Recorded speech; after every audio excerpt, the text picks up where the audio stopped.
Amis de la Résistance, bonsoir. Je n'ai pas de retour, donc c'est très... voilà, enfin j'entends mon organe, c'est très agréable. Vous pouvez pas s'entendre. C'est narcissique. Mais absolument, tout à fait. On va dire comme ça maintenant. Tout le temps. Absolument tout à fait, quelque part. Alors, ce soir, chers amis auditeurs et auditrices, parce que ça c'est encore autre chose, il faut dire maintenant, chères auditrices, chers auditeurs, citoyennes et citoyens, électrices et électeurs, électriciens, électriciennes. Voilà, donc nous allons suivre le programme. Ça y est, je peux pas dire suivant parce que c'est ridicule. Le programme que je vais vous dire maintenant. Voilà, comme ça. Hein, bon. Comment qu'il cause? Temps de la presse d'abord avec Marie-Camille Gallic. Bonsoir Marie-Camille. Jean Madiran. Bonsoir Jean Madiran. Bonsoir Serge. Emmanuel Ratier. Bonsoir Emmanuel. Bonsoir. Henri de Fersan, homme de lettres, fin 10h. Bonsoir. Le Libre Journal. Et en deuxième partie, nous aurons quelqu'un qui viendra nous expliquer ce qui se passe au procès Beljanski. Alors, je voudrais dire à ce propos que j'ai trouvé en arrivant la lettre, le message d'un auditeur extrêmement mécontent qui dit: Radio Courtoisie a soutenu Beljanski, or on ne dit pas un mot du procès. C'est la quatrième fois que je pose la question. Je suppose qu'il a posé la question dans toutes les émissions depuis le début de la semaine. Alors, il faudrait comprendre, chers amis auditrices et auditeurs, que c'est pas Radio Courtoisie qui soutient Beljanski. D'abord, Beljanski n'a pas besoin de Radio Courtoisie pour le soutenir, et ça n'est pas la mission de cette radio de soutenir quoi que ce soit ni qui que ce soit, sinon la langue française.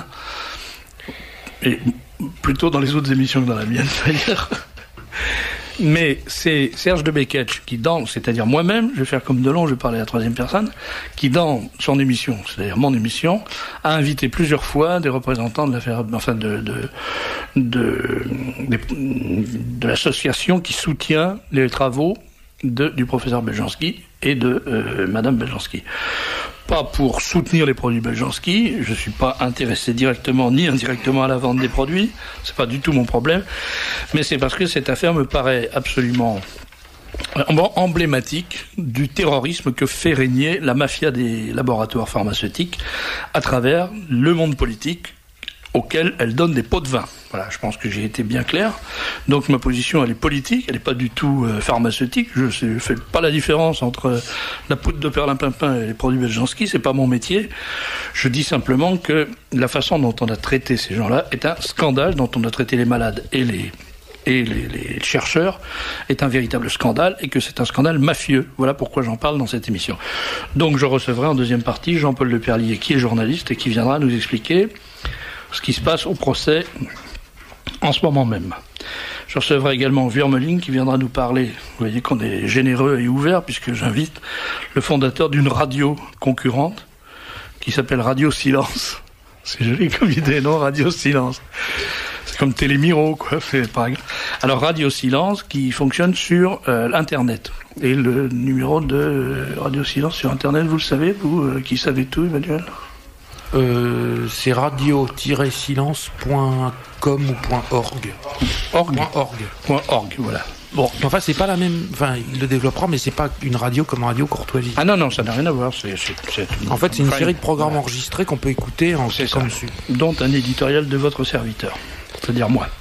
Ensuite, je recevrai Madame Ferrandis, Monsieur Sasso et Monsieur Nouvion. Nous parlerons, comme nous le faisons tous les ans, nous aussi nous avons nos devoirs de mémoire, de la tragédie du 26 mars. La tragédie du 26 mars, la tragédie de la rue d'Isly.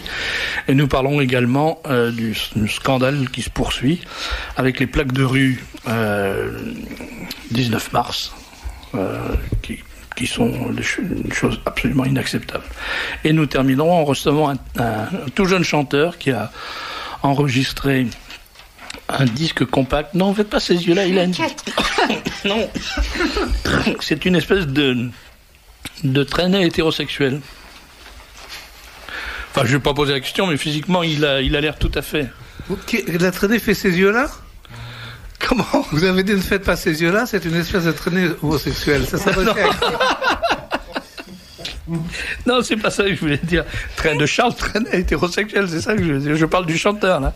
Il y a une détonalité à la Trenet. Vous verrez, c'est très joli ce qu'il fait. Moi, j'ai beaucoup aimé. C'est un tout jeune, hein. Il va falloir qu'il travaille un peu sa voix et tout, mais vous verrez, c'est pas mal.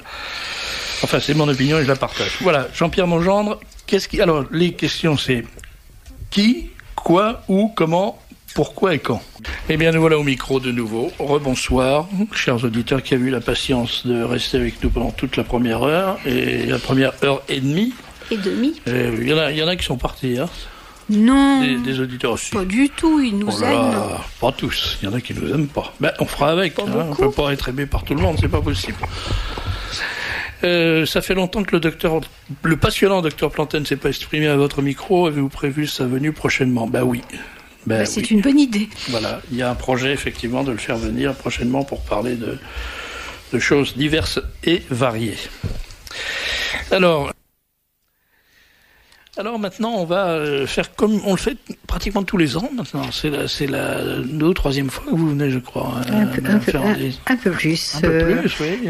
On a l'habitude de célébrer un des événements tragiques, très, très tragiques de l'histoire de la France contemporaine, qui est le drame du 26 mars 62, à Alger, la rue d'Isly.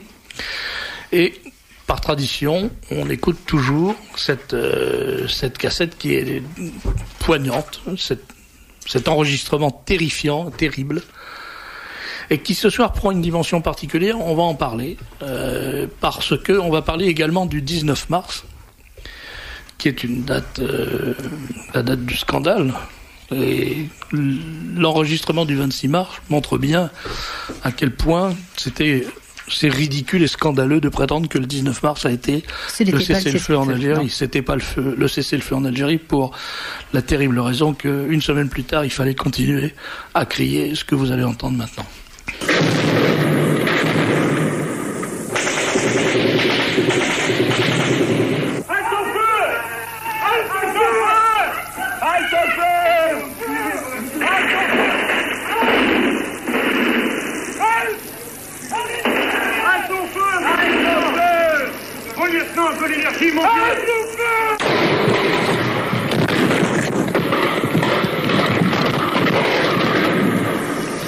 C'est vraiment à chaque fois qu'on entend cet enregistrement une émotion terrible, parce que on voit à la fois, enfin on y est quoi, on entend cette espèce de folie et puis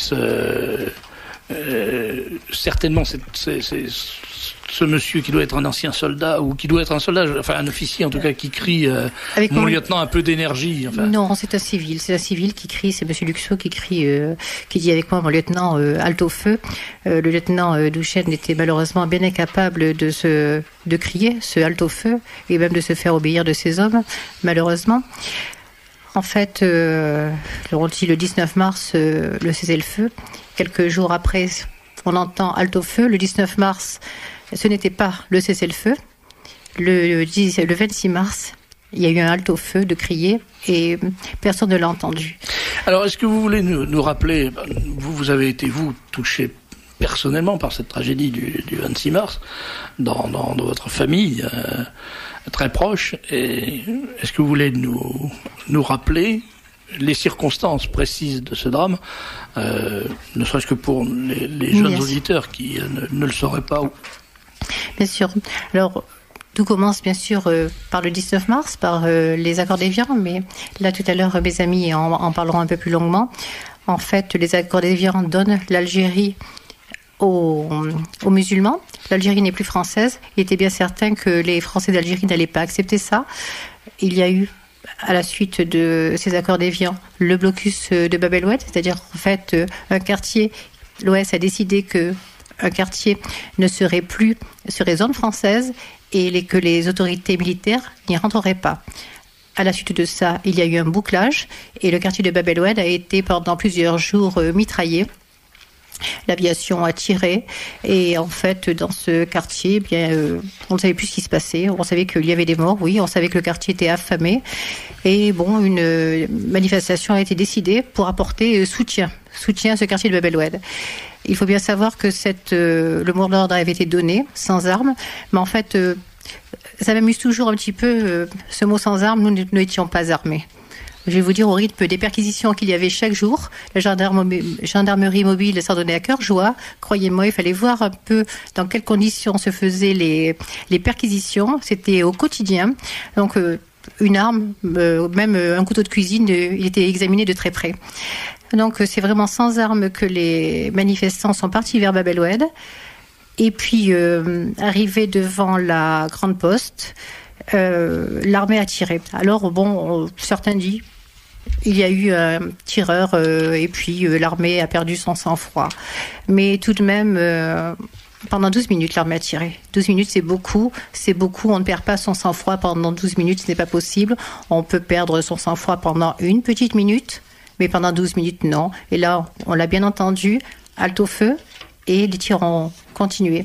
Alors, le bilan de cette tragédie, c'est 100 morts, à peu près, peut-être un peu plus, on ne sait pas, parce qu'il y a des gens qui ont certainement été blessés, puis ont certainement décédé par la suite. Il est difficile de chiffrer. Une centaine à peu près sûr. Un peu plus de 200 blessés, c'est évident. Vu la masse de manifestants qu'il y avait ce jour-là. Bon, ce qu'il faut savoir, c'est que les gens se sont jetés à terre pour se protéger. Et puis, bon, l'armée... L'armée, en fait, quand je dis l'armée, alors là, je fais toujours très attention parce que il y a une partie, je dirais, une partie de l'armée qui est noble. C'est celle qui a défendu les Français en Algérie. Et puis, il y a eu une partie de l'armée qui était là pour les sales besognes. Et ce jour-là, ce 26 mars, il y a une partie de l'armée qui a été mise là pour tirer sur les Français. Est-ce que vous avez entendu dire que Katz était mort ? Oui, il est mort. Effectivement, il est mort. Il est devant le juge suprême. Il est en train de répondre de ses crimes, oui. Parce que j'ai appris ça il y a quelques jours. Oui, il est mort le 6 mars, je crois, dans son lit. Bon. Ou le 10, je ne sais pas. Enfin, bon, c'est il n'y a pas très longtemps. Et bon, c'est vrai qu'il est responsable aussi de beaucoup de crimes, parce qu'après le 26 mars, eh bien, il y a eu le 5 juillet à Oran, il y a eu... c'était lui, le 5 juillet à Oran. À Oran, oui, à Oran, bien, à Oran, c'est un autre scénario. C'est-à-dire que le 26 mars, c'est l'armée qui tire sur une foule sans défense. Quand je dis sans défense, vraiment, il faut savoir quand même, tout de même, que l'armée a poursuivi des jeunes gens qui étaient dans les immeubles. J'ai des témoignages de personnes qui se sont sauvées, qui sont montées dans le 4e étage de l'immeuble, et puis ces gens ont été poursuivis par l'armée. Vraiment, ils ont achevé. Oui. Est-ce qu'on pourrait donner d'autres précisions sur le 26 mars ? C'est Jean-Paul Leperlier. Ce qu'il faut dire, c'est que le 26 mars, les gens qui manifestaient, l'ordre était donné par les gens de l'OAS à Alger, d'aller fraterniser avec les militaires. Ils allaient fraterniser avec les militaires quand ils se sont fait tirer comme des lapins. Il faut le préciser quand même. C'était pas une manifestation contre des militaires. C'était une manifestation pour porter secours à Bab el-Oued. Tout à fait. C'était simplement pour porter des vivres et les gens de Bab el-Oued devaient fraterniser avec les militaires. L'OAS a toujours eu comme obsession de faire basculer l'armée de son côté. Ça a été aussi une des raisons de beaucoup d'attentats, etc. Il fallait faire basculer l'armée du côté des militaires. Et l'ordre était de fraterniser avec les militaires. Alors, voilà des gens qui vont fraterniser avec les militaires, qui se font tirer par des militaires comme des lapins. Ça en est encore plus insupportable. Oui, ça devient insupportable. Et ce qui est insupportable, c'est, nous y venons, c'est ces commémorations chaque année. Chaque année, ce 19 mars est une véritable insulte pour nous, les familles des victimes du 26 mars. Quelques jours après, nous avons perdu les nôtres. Il faut voir aussi, il y a quand même certaines choses quand même que tout le monde ne sait pas. C'est aussi les conditions dans lesquelles nous avons été traités. Non seulement on nous a tiré dessus, non seulement les nôtres ont été achevés, mais en plus, on n'a même pas eu le droit d'enterrer nos morts dignement. Il a fallu attendre le bon vouloir des autorités militaires. On nous a amené les corps. Moi, ma sœur a été assassinée et la veille au soir, nous ne savions pas si le lendemain, on allait pouvoir l'enterrer ou pas. On nous a dit, à la dernière minute, oui, demain matin, 8h du matin. Et on nous a amené le corps de ma sœur en convoi militaire, au cimetière de Sainte-Eugène, sans passer par l'église. Et ça, ça s'est produit pour chez moi, mais ça s'est produit aussi pour des centaines de morts. ce jour-là. Et c'est vraiment affreux. C'est vraiment affreux. Je ne sais pas si ce genre de cas s'est produit dans d'autres pays, je ne sais pas, mais je trouve vraiment c'est inhumain. Non seulement on vous tire dessus, mais en plus, on vous refuse les derniers réconforts. C'est abominable. Si je peux me permettre, il y a eu encore des suites. À cette époque, j'étais donc en Algérie, dans les Djebel. C'est le 26 mars qui m'a fait décider de quitter mon unité pour rejoindre l'OAS à Alger. Et quand je suis arrivé à Alger, il y avait des civils qui venaient déposer des fleurs rue d'Isly, là où les gens de leur famille s'étaient fait assassiner. Et ils étaient accueillis par les gendarmes mobiles à coups de crosse dans la figure alors qu'ils venaient déposer des fleurs. Absolument, les fleurs ont été arrachées. C'est vrai que les fleurs n'ont pas pu rester. Elles étaient accrochées au crédit foncier, puisque c'est là où il y a eu finalement, on dit toujours la rue d'Isly, mais c'est vraiment devant le crédit foncier où il y a eu le plus de morts. Parce qu'en fait, le premier barrage du 4e régiment de tirailleurs algériens se trouvait là. Et comme ils ont ouvert le feu à bout touchant, dirais-je, c'est là qu'il y a eu vraiment la plus grande hécatombe et les fleurs étaient au crédit foncier. Alors, quant à ce que supportaient les gens de Bab el-Oued, j'ai donc été ensuite dans l'OAS à Bab el-Oued et j'y habitais, je me souviens, l'appartement qui était celui d'un coiffeur qui s'était enfui et pour cause. Il faut savoir que les avions strafaient, mais avec des armes lourdes sur Bab el-Oued. L'appartement dans lequel j'habitais, il y avait des trous d'un côté et le même projectile est sorti de l'autre côté de la maison. Les maisons dans lesquelles des braves gens habitaient, des civils, étaient traversées par les balles des avions qui strafaient sur une ville française, comprenez. Cela, je ne suis pas sûr qu'ils l'aient jamais fait contre le FLN, et ils l'ont fait contre des Français qui voulaient simplement rester français. Alors, Madame Fernandez, vous animez et vous dirigez, je crois, une association. Oui, l'association des familles des victimes du 26 mars et de leurs alliés, je précise, parce que, eh bien, elle est ouverte à tous, à toutes les personnes qui sont sensibles à notre cause et notre revendication, qui est que le gouvernement reconnaisse la responsabilité du gouvernement de 1962 dans ce crime. Là, c'est bon, puisque à l'heure actuelle, tout le monde parle de repentance. Eh bien, nous aussi, on aimerait bien entendre ce mot quand même. Je trouve ça normal. Je ne sais pas si ça viendra un jour, mais enfin, nous la demandons. Vous avez prévu là une manifestation prochainement alors, une manifestation. Bon, chaque année, nous avons notre messe du souvenir. D'ailleurs, monsieur ça marche très bien, ça marche très bien, radio.org. Je lui ai envoyé un message. Et je vous remercie, monsieur. Vous l'avez tout de suite, vous m'avez répondu et donc la messe figure sur Internet. Oui, à Saint-Nicolas du Chardonnay, bien sûr, le 26 mars.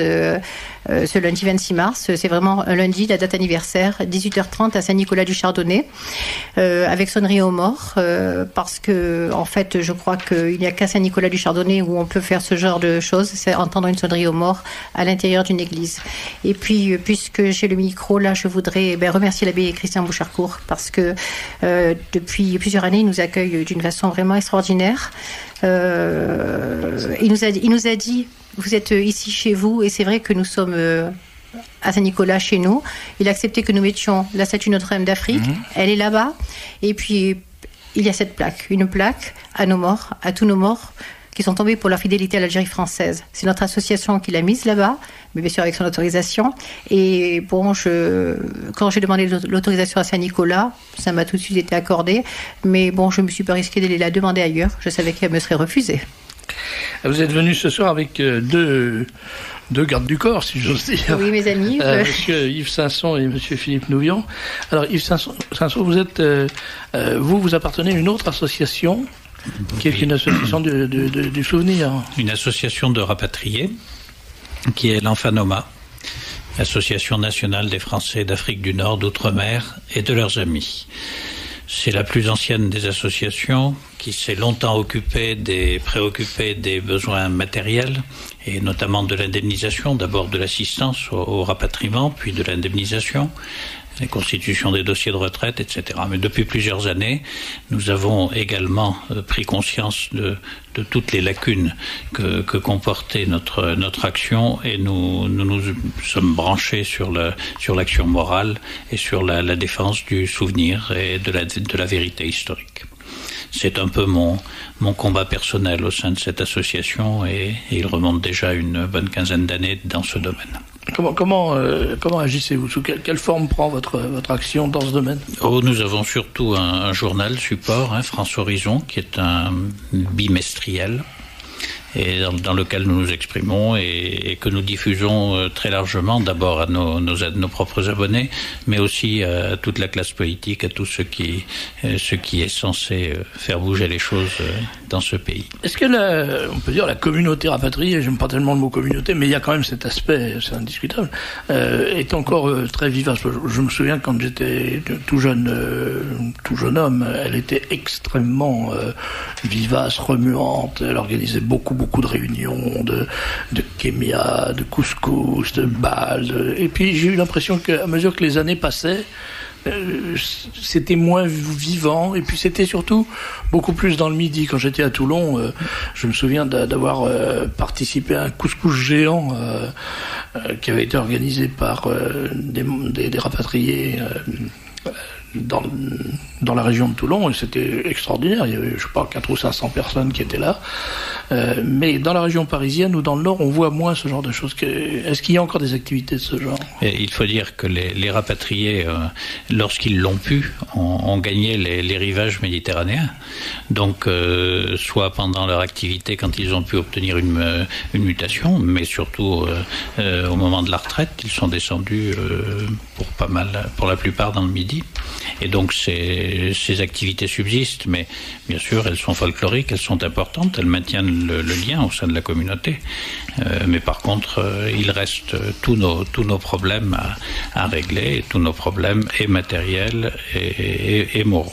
Est-ce que les jeunes, c'est-à-dire la génération des fils de rapatriés ou des petits-fils de rapatriés maintenant, sont sensibles à vos activités? Est-ce qu'ils participent encore, ou est-ce que c'est quelque chose qui on peut dire qu'en général, ils y participent, ils y assistent, amusés, d'un œil sympathique, mais quant à assurer une relève, c'est là plus difficile. Il y en a. Quelques-uns sont très motivés et prennent la relève. Je crois qu'il y a notamment un journal qui s'appelle le journal Jeune Pied Noir. Je ne sais pas ce que vous en pensez, mais je connais des jeunes rapatriés qui sont extrêmement attentionnés à leur passé, au passé de leur famille, et qui notamment participent à ce journal. Les jeunes rapatriés, ils ont au moins 40 ans maintenant. Non, on a des jeunes fils de rapatriés, mais qui se considèrent toujours comme rapatriés, comme faisant partie de cette communauté de gens qui sont rapatriés. Enfin, qui sont rapatriés.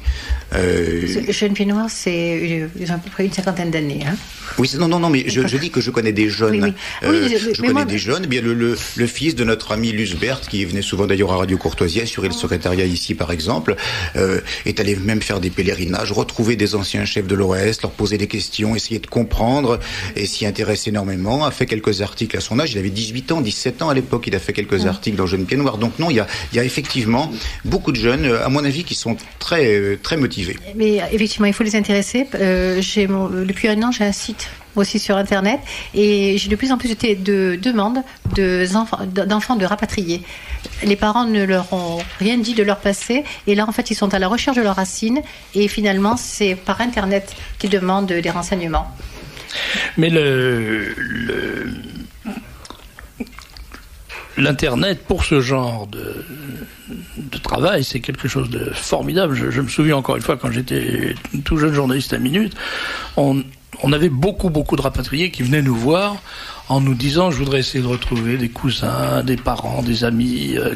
Alors l'Enfanema faisait ça très bien, le journal des rapatriés faisait ça aussi. Il y avait beaucoup de correspondances de gens qui recherchaient d'anciens amis, tout ça avait été dispersé dans l'horreur de l'Exode.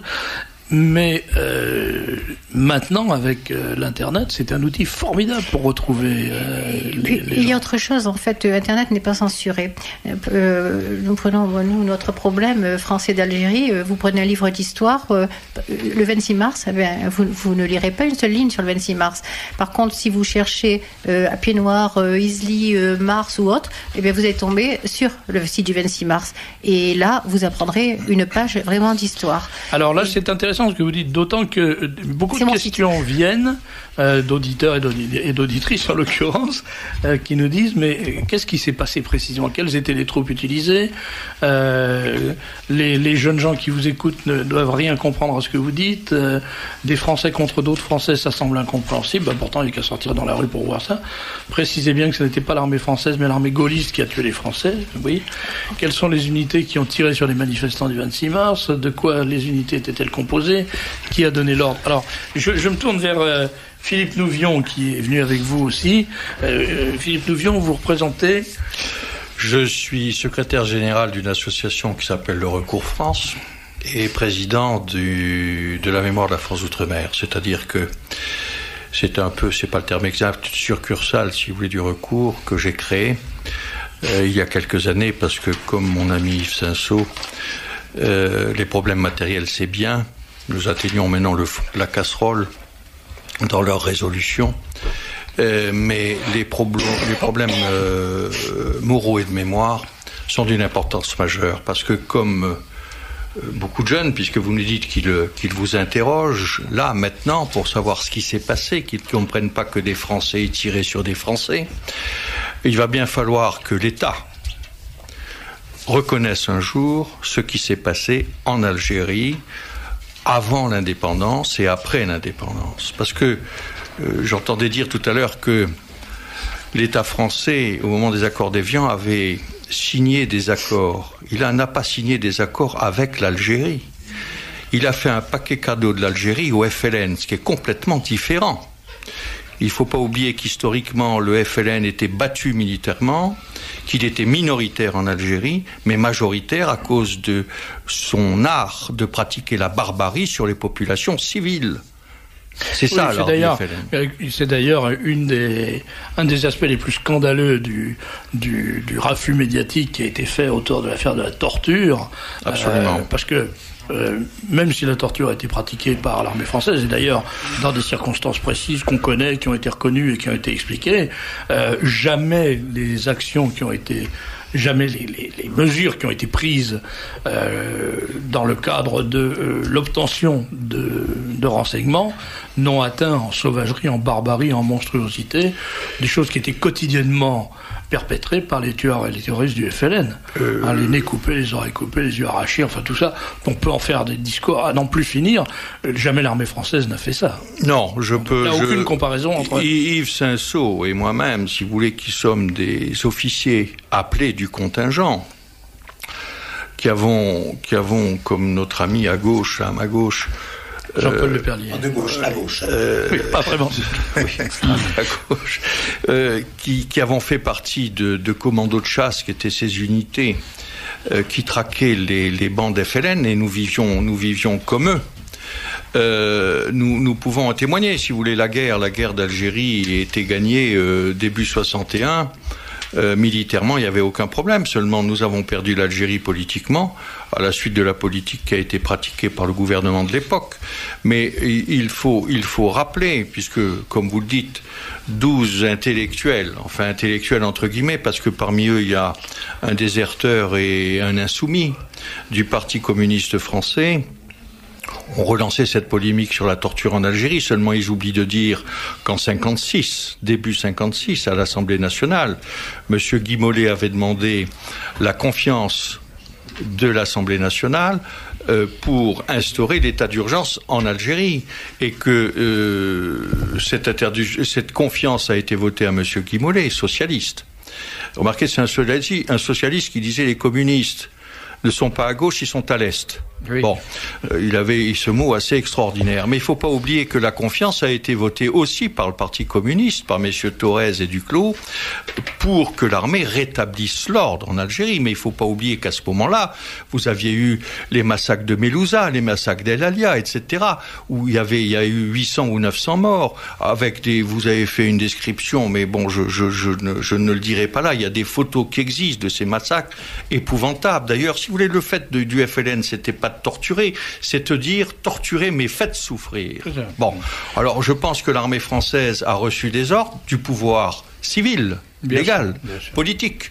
Et que elle a exécuté ce qui a sauvé des centaines et des centaines de vies à travers l'Algérie, et notamment à Alger. N'oubliez pas qu'on a saisi à Alger, dans des caches, 88 bombes qui devaient être posées dans la ville, que monsieur Ali Lapointe a sauté avec 25 bombes qui étaient dans sa cache. Alors tout ça, on n'en parle plus. Et nous nous trouvons devant des gens qui pratiquent le dogmatisme et qui ont institué, avec la faiblesse des pouvoirs publics, le 19 mars comme étant la date de la paix en Algérie. Et alors apparemment, ça n'est pas une décision unique, puisque j'ai sous les yeux un article signé par un monsieur Michel Sabourdi, qui dit le lundi 19 mars 2001... Monsieur Michel Sabourdi est je crois, trésorier d'une association d'anciens combattants qui s'appelle, je crois, la FNACA. La FNACA, qui n'est pas communiste. Ah, je ne sais pas. Ah ben, ça a été décidé officiellement par la justice. Donc la FNACA n'est pas communiste. Le lundi 19 mars... Pas plus qu'à la CGT, je suppose. Plus que la CGT, voilà, non, c'est ça, on a compris.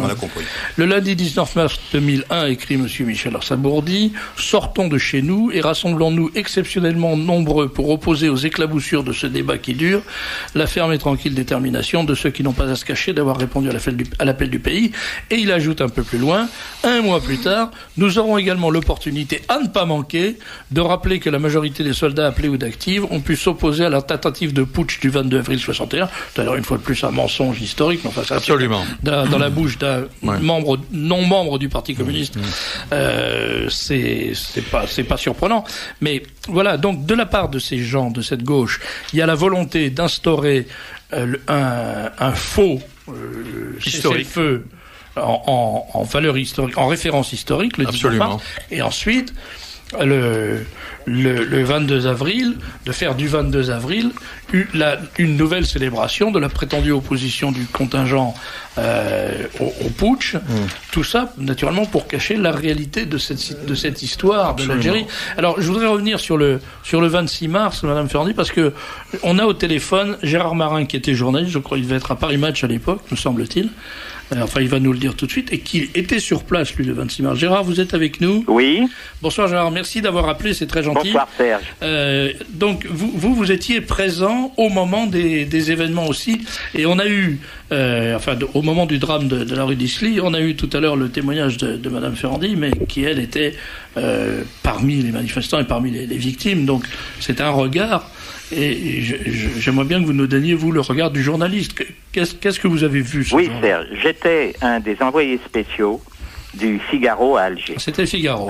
Avant de poursuivre, je voudrais dire que j'approuve entièrement ce qu'a dit votre interlocuteur sur les crimes du FLN. Je l'ai d'ailleurs écrit récemment dans Valeurs Actuelles, dans le courrier du Figaro Magazine. Il est évident que le FLN a essayé d'imposer sa loi à la fois par la propagande et par la terreur, y compris auprès de ses propres coreligionnaires, qui ont plus souffert, comme chacun sait, encore que les Européens d'Algérie. Voilà. Alors, le 26 mars, j'étais sur les lieux, près de la Grande Poste à Alger, avec un de mes éminents confrères qui était Max Olivier Lacan. Et on sentait qu'une tension montait, c'était physiquement palpable. Et en passant devant un des cordons de troupes qui barraient la rue d'Isly, au moment où justement il y avait cette manifestation qui s'organisait, on a vu dans le regard, dans l'attitude des soldats de l'armée française qui étaient là, on a senti une nervosité extrême et il y avait quelque chose d'électrique. Et Max Olivier Lacan, qui était près de moi, voyant qu'un certain nombre de ces soldats étaient des militaires musulmans, des tirailleurs algériens de l'armée française. Et il m'a dit, Max, je cite entre guillemets, je ne dis pas qu'il avait raison, mais il me dit, on dirait qu'ils veulent se payer du pied noir. Et ça, j'en témoigne. Bon, et donc la manifestation s'organise. Je souligne qu'il s'agissait d'une manifestation entièrement pacifique.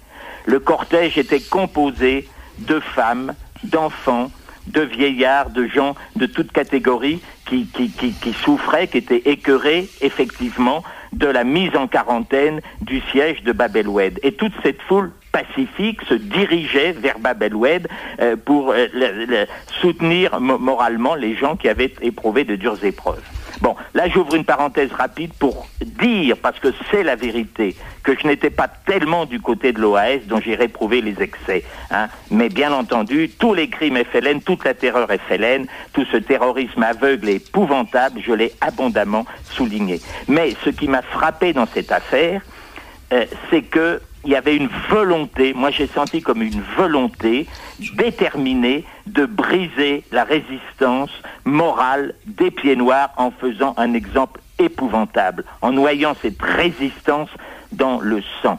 Et quand le cortège, avec une poussée, parce que la foule était nombreuse, et les cordons de militaires étaient minces, hein, attention, c'était quelques dizaines de soldats, là où j'étais, près de la Grande Poste, il y avait 2 cordons, commandé par un lieutenant précisément, et sous la poussée de cette foule, les cordons donc ont craqué, ont cédé, et la foule s'est engagée dans la rue vers Bab el-Oued. Et c'est à ce moment-là, quand la foule avait commencé à avancer, que la fusillade a commencé, qu'on a tiré dans le dos, qu'on a assassiné froidement, n'est-ce pas, cette foule, encore une fois, pacifique. Donc c'est bien une volonté, c'est un crime de la raison, entre guillemets, de la déraison d'État. Et à ce moment-là, Max Olivier, donc Lacan, était parti en avant pour accompagner la foule vers Bab el-Oued pour voir ce qui allait se passer. Moi, j'étais resté près de la Grande Poste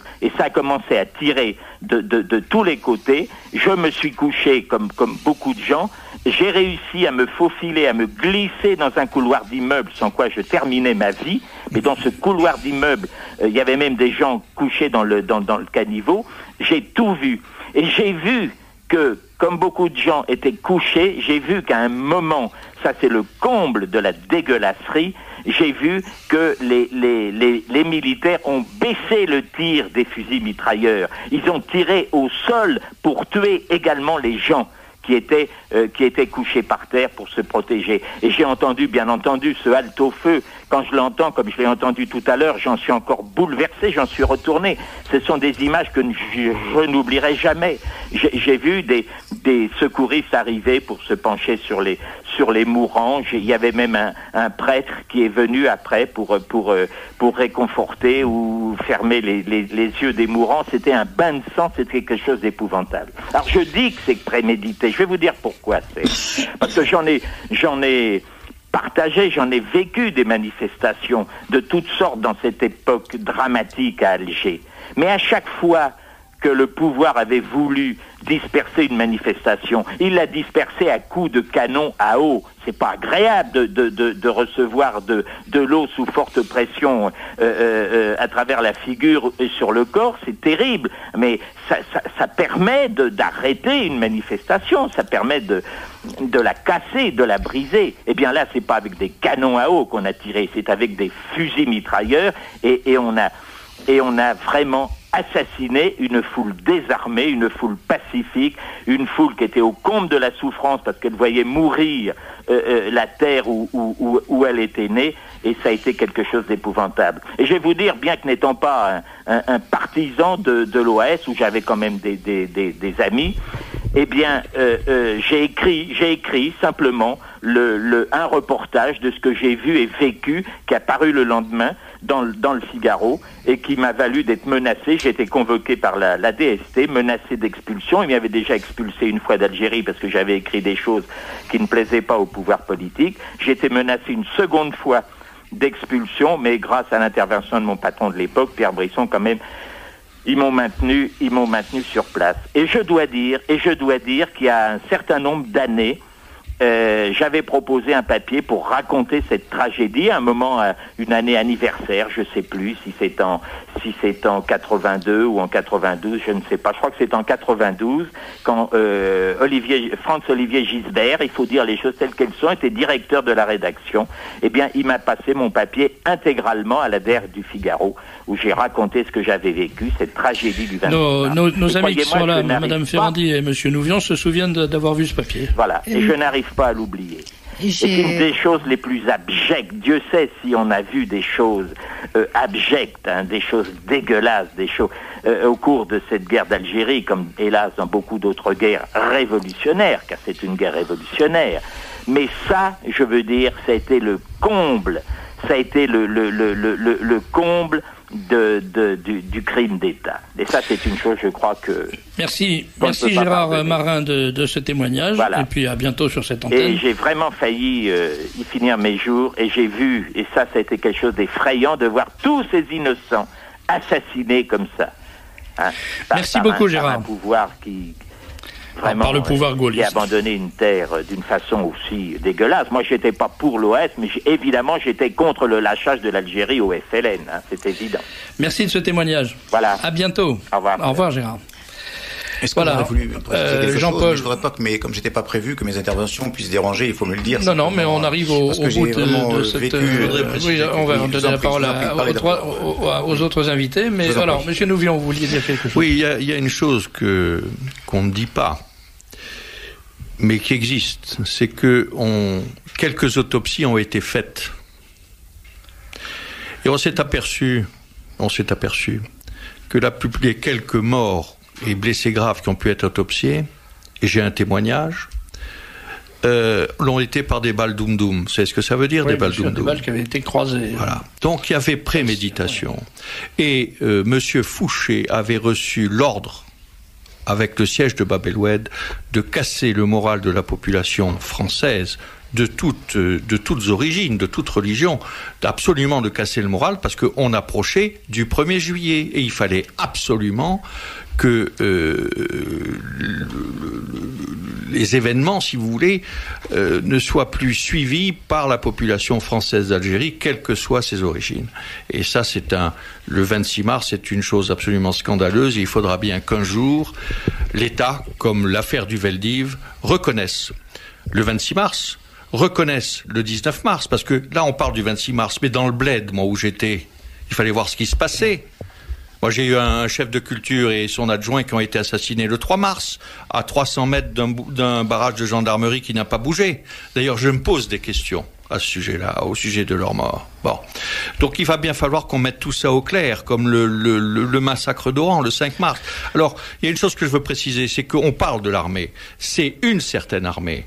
Parce que c'est la gendarmerie mobile. N'oublions pas qu'elle avait ouvert un centre de torture. N'oublions pas les barbouzes. Mais les troupes de choc, les commandos de chasse, les parachutistes à Légion avaient été complètement éliminés de l'Algérie. Il restait que des unités d'appelés et... Quand je vois l'histoire du 21 avril, les appelés du contingent qui étaient dans des unités opérationnelles dans le Djebel, ils n'ont pas levé la crosse, comme les types qui étaient planqués dans des balles d'aviation. Et voilà, bon, ça, il faut le dire clairement. Merci, Monsieur Nouvion. Alors, je vais vous demander d'en profiter pour nous rappeler les coordonnées de votre association. Alors, le recours. Alors, le recours France et la mémoire de la France d'Outre-mer, nous sommes logés à la même adresse, 3032, boulevard Sébastopol, 75 004. Et nous, Paris, bien évidemment, et nous sommes en train d'implanter un site internet. Voilà. Monsieur Sansot, alors, vous, votre association, vous nous en rappelez le nom et les Notre association, ce n'est pas le plus important. Nous sommes 70 avenue de la Grande Armée, dans le 17e. Je voulais simplement ajouter une seule chose au niveau de... Quand j'ai entendu cet ingénieur de l'EGA, monsieur Luxot, tout à l'heure, commander halte au feu.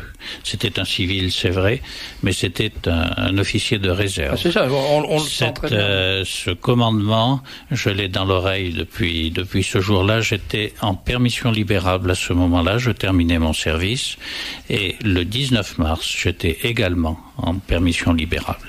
Le 19 mars, au matin, j'ai entendu, première nouvelle à la radio, il y avait des harkis à Saint-Denis-du-Sigue qui s'étaient fait égorger avec leur famille pendant la nuit.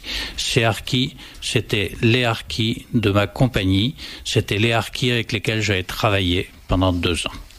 Ce 19 mars a été le tournant épouvantable. La chapelle qui dominait Saint-Denis-du-Sigue, que j'avais protégée plusieurs fois parce qu'il y avait un pèlerinage chaque année, malgré les événements, cette chapelle a été profanée pendant la nuit. Le 19 mars, ces choses-là se sont passées à Saint-Denis-du-Sig dont je venais. J'étais en permission libérable. Et je ne peux pas supporter ce mois de mars sans avoir un frisson dans le dos. Quand j'ai entendu cette fusillade tout à l'heure, chaque année, ça recommence. C'est vraiment poignant. C'est quelque chose d'épouvantable. Pour quelqu'un comme moi qui n'était pas présent, c'est vraiment très très dramatique. Mais j'imagine que pour Madame Ferrandi ou pour vous qui l'avez vécu sur place, ça doit être quelque chose d'absolument terrifiant à réentendre tous les ans. Et c'est pour ça qu'il ne faut pas que cette commémoration que certains veulent nous imposer continue à arriver à être imposée. Ça n'est pas supportable. Nous sommes 1 million de rapatriés à avoir souffert dans notre morale, dans notre cœur, dans notre chair, et ça n'est pas supportable. Merci Monsieur Cinsault. Madame Ferrandi, vous nous avez dit que vous aviez un site internet. Je vais vous demander de donner l'adresse parce que il y a eu beaucoup d'appels d'auditeurs qui voudraient savoir, qui voudraient avoir des informations, en savoir un peu plus. Donc, si vous l'avez en mémoire, non, pas du tout. Non, vous pouvez laisser tomber les HTTP, tout ça, ça n'a aucune importance. La seule chose intéressante, c'est le nom et point quelque chose. Eh bien, il suffit, je pense, simplement si tous les internautes ont un moteur de recherche, de mettre Isli et puis on me trouve avec le moteur de recherche. Voilà. On va tomber sur le site de l'association. Autrement, c'est multimania.isli 26 mars. Voilà. Mais il doit y avoir un point qui je place mal là. Alors, en tout cas, par moteur de recherche, Google ou alors écrire à mon association. Dans ce cas-là, c'est Association des familles des victimes du 26 mars. Boîte postale 27 95 321 Saint-Leu-la-Forêt CEDEX. Et je promets, je répondrai immédiatement. Je donnerai toutes les données concernant ce site. Boîte postale 27. Boîte postale 27 95 321 Saint-Leu-la-Forêt CEDEX. Saint-Leu. Merci beaucoup. Merci d'avoir pris la peine de venir nous voir. Merci, Monsieur de Becquette, de nous inviter chaque année. Merci.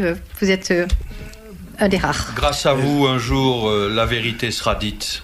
Jean-Paul veut dire encore un mot. Je voulais faire remarquer que nous sommes ici par hasard deux officiers et un sous-officier. Et comme par hasard, nous avons, je crois, sous les ordres, tous les trois, presque uniquement dans nos unités, des musulmans qui étaient pour la France.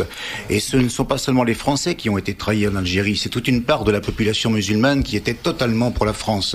Je me suis battu dans une unité, dans une section sur 33 personnes, puis c'était le nombre d'une section, il y avait 3 Européens et tous les autres étaient des Harkis, des Kabyles, qui étaient totalement pour nous. Ces gens-là ont été abandonnés, ils ont été massacrés, ils ont été brûlés vifs, écartelés avec des tracteurs.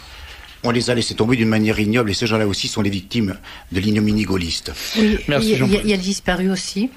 Il ne faut pas oublier que le 5 juillet, il y a... Alors on ne sait pas le chiffre, je serais bien incapable de vous donner un chiffre, mais quand même il y a peut-être plusieurs milliers de personnes qui ont été enlevées. Et 39 ans après, les familles se demandent ce que sont devenus les leurs. On a relevé 3000 noms en possibilité de survie. Et en 85, il en restait entre 400 et 700 qui étaient encore détenus en Algérie. Sanders avait fait beaucoup de papiers dans Présent sur cette affaire énorme, d'ailleurs. Merci à tous. Je rappelle l'existence d'un livre de Francine de Seigne qui s'appelle Un crime sans assassin et qui est particulièrement riche en informations sur cette tragédie du 26 mars. On va changer complètement d'ambiance, ça peut surprendre. On va écouter C'est très mal, c'est puni gravement. Franck me jette le deuxième regard de haine fétide de la soirée. Je ne sais pas si je vais avoir le droit de revenir en deuxième semaine. Jean-Paul, on fait pas semblant de vous voyez parce que ça fait trop longtemps qu'on se connaît et qu'on fait le même métier. Tu étais donc... Dans lequel tu étais quand même un petit peu plus haut que moi dans la hiérarchie, parce que tu étais quand même l'un des meilleurs directeurs de la rédaction que j'ai jamais connu au journal Minute. J'étais chef, j'étais bien planqué. Tu étais à Créteil pour le procès Beljanski. Pour le procès Beljanski, effectivement, oui. Alors, il n'y a pas encore grand-chose à dire parce que, il ne s'agirait pas d'indisposer les juges alors qu'ils sont en instance de décision. Le procès va encore durer jusqu'à vendredi. Je crois qu'aujourd'hui, notre ami Vedlich, qui devait venir témoigner, ne peut pas venir parce que c'est lui qu'on entend aujourd'hui. C'est lui qui va parler toute la journée, qui va être interrogé. Je leur souhaite du plaisir aujourd'hui. Oui, c'est vrai que, d'ailleurs, effectivement, j'ai pas été au procès aujourd'hui parce que je connais par cœur ce qu'il va dire, étant donné que je me suis occupé, comme je l'ai déjà dit sur cette radio, de l'affaire Beljanski pendant à peu près 7 à 8 ans, et j'y étais moi-même hier, pas en tant que journaliste seulement, mais pour témoigner de la plus longue enquête que j'ai jamais menée, donc en tant que journaliste. Alors, je vais pas revenir là-dessus parce que il y a à peine peut-être un mois, j'en ai déjà parlé, je crois, sur ça. Bon, ce que je puis dire, c'est que je rappellerai quand même que la justice française fonctionne toujours de la même manière, que les témoins sont vraiment traités, et dès lors qu'on entre dans le domaine de la justice, même en tant que témoin, comme un cheptel, sans aucun respect, vous êtes enfermé dans des salles closes, il n'y a pas de fenêtre. Dès que vous êtes rentré, vous apprenez que vous êtes prisonnier, vous n'avez pas le droit de sortir. Vous êtes là, vous arrivez à 14h, ça peut aussi bien se terminer à 9h du soir, vous n'avez même pas le droit à un verre d'eau, vous avez juste les toilettes dans un coin. Interdiction de fumer, moi je ne m'en fume pas, mais enfin ça peut gêner certaines personnes. Enfin vraiment, c'est l'aspect de la justice comme ça. Et puis par ailleurs, bizarrement dans cette affaire, les avocats des plaignants qui sont l'association de pharmaciens, l'ordre des pharmaciens, je suppose, interviennent pour donner à ça une teinte politique. On se demande pourquoi. Un témoin témoignait d'une chose essentielle, puisqu'il se témoignait de sa survie grâce au produit Beljanski. Il s'agissait de Jean Le Guen, qui expliquait que, eh bien oui, donc qu'il était condamné par la médecine, il avait 2 mois à vivre, et qu'il était encore là aujourd'hui, 17 ans après, pour témoigner uniquement grâce au produit Beljanski. Il se trouve que j'avais moi interviewé cette personne sur Minute. C'était mon premier article sur l'affaire Beljanski. Eh bien carrément, on a reproché, on dit mais comment voulez-vous être crédible puisque vous avez parlé sur Minute? Alors que le brave homme ne savait même pas qui était Minute, c'était un paysan breton qui m'a simplement dit ce qu'il pensait, à savoir, il a bien raison, que Mitterrand, qui a dû sa survie très longue au produit Beljanski, et qu'il l'a dit lui-même sur Paris Match, qui a demandé à intervenir avec un droit de réponse en disant j'ai été très bien choisi par le docteur De Cuypers de Versailles, qui m'a donné l'excellent produit, et c'était les produits Beljanski. Bon, et donc il a dit, ce monsieur Le Guen a dit, écoutez, je trouve quand même aberrant que quelqu'un qui est le chef de l'État profite d'un produit qui lui sauve la vie et n'en fasse pas profiter le reste des Français. C'était de ça qu'il s'agissait en fait. Eh bien, on lui a reproché d'avoir parlé sur Minute, simplement, ce qui est étrange dans un procès. Je dirais qu'il y avait là à peu près une vingtaine de témoins qui étaient des gens qui avaient été guéris par les produits Beljanski, tous dans des circonstances les plus graves, tous des gens qui avaient quelques mois à vivre et qui étaient là 15 ans, 10 ans, 8 ans après pour dire je suis encore vivant et je dois ça uniquement à ces produits. Ce qui est étrange, c'est que ces gens-là arrivent sans aucune habitude de la justice. Ils arrivent avec des notes. On les comprend. Et ont été intimidés devant un tribunal. Eh bien, au moment de rentrer, on leur dit non, faut ranger vos notes, pas de notes. Évidemment, on dirait qu'on fait tout pour empêcher les gens de témoigner, de s'exprimer. C'est-à-dire, je dois reconnaître que quand même le président du tribunal, qui est une femme, était quand même extrêmement correct. Comment s'appelle-t-elle ? Excusez-moi, j'ai été un mauvais journaliste. Je ne pouvais pas prendre de notes en l'occurrence, justement, et je n'ai pas retenu son nom, mais je dois reconnaître quand même que l'ambiance, en ce qui concerne le tribunal, en général est plutôt semble correcte. Moi, je ne sais pas quels seront les journalistes sont des chiens comme d'habitude. Mais les journalistes simplement sont très peu venus. Il y a eu un article de Libération très long, mais assez bizarre, commençant en parlant du gourou Beljanski, et leur parler de gourou pour quelqu'un qui a été, vous comprenez, un des grands chercheurs de Pasteur, qui a été directeur de recherche au CNRS, auteur de 133 communications scientifiques dans le monde entier, invité à tous les congrès mondiaux d'oncologie. L'oncologie, c'est le cancer. Bon, parler de gourou pour une personne pareille, dès le départ d'un article, ça donne le ton du parti pris. Ah, mais j'ai lu les papiers du Parisien, de Libération, de la Croix. C'est effrayant. Enfin, c'est de la presse stalinienne, littéralement. C'est effrayant, mais de cela dit, il faut quand même comprendre une chose. Il y a finalement 2 presses. Il y a des gens comme l'Humanité, Libération, qui se prétendent lutter contre le capitalisme, mais qui ont commencé par se vendre au capitalisme à partir des moments où ils font de la publicité. Vous savez qu'en France, on peut être politiquement incorrect, on a quelques amendes, on a des gros problèmes.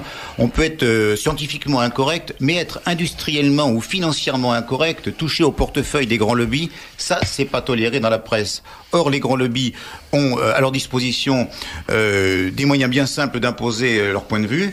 Eh bien, c'est un coup de téléphone discret de l'agence de publicité du journal, disant écoutez mon cher, j'ai l'impression que vos articles en ce moment déplaisent un petit peu à nos annonceurs et vous risquez de voir diminuer votre budget publicité, et comme à l'heure actuelle, la plupart des journaux ne tiennent en survie que grâce à ce budget publicité, ça vous donne une presse qui s'est muselée elle-même en acceptant de la publicité. C'est pourquoi des radios comme celle-ci qui n'ont pas de publicité peuvent se permettre de parler de Beljanski pour dire la vérité. Les autres soit n'en parlent pas quand ils sont à peu près honnêtes, parce qu'ils ne veulent pas mentir, soit mentent carrément, parce que ce sont les ordres du lobby qui les tiennent à la gorge par la publicité. Des journaux comme Santé Magazine, par exemple, ne parleront jamais de l'affaire Beljanski. Ils tournent uniquement avec la publicité des grands laboratoires pharmaceutiques. Faites-moi signe si je parle. Non, je renseigne sur le temps qui reste.